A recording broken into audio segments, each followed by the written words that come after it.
He who has an ear, let him hear what the Spirit says to the churches. The Spirit of God is speaking loud and clear, and I believe he's using COVID in which to do it. That is why he's listening for those right cries to come out of us. Pride is the huge problem that paralyzes the house of God. And God says he resists the proud, but gives grace, mercy to the humble. And that is one of the biggest spiritual plagues at present in God's house. It is a huge problem. And God knows how to humble the remnant who will bow that knee and will let go of this pride, this independence of spirit, and abandon themselves totally, completely upon him. Because he's the only one who can save us. Any of your dependence upon the arm of the flesh will fail.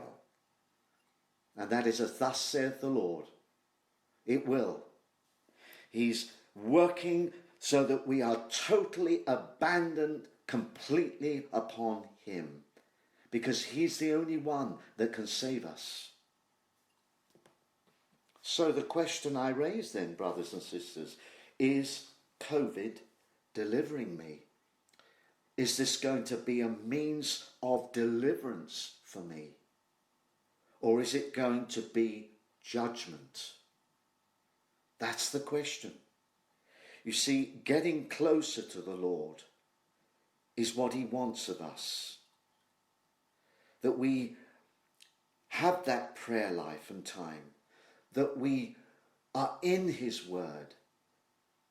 Receiving that manna, that spiritual food to help us to overcome. Am I responding to the seasons and the times that Jesus spoke of? Or am I still caught up just in religious works all the time? Now, we're not to sit back and do nothing. That's not what I'm saying.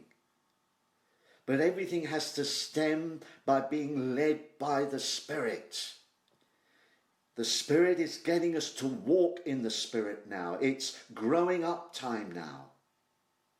Maturing in the Spirit. Am I learning spiritual warfare? Because God has given us those weapons in which to fight, which is not flesh and blood. They are spiritual, against powers and principalities. I've given much teaching over the years on that, and yet so much of Christendom is totally blinded and incapable of being able to go into spiritual warfare. They don't know what their weapons are. That is the tragedy.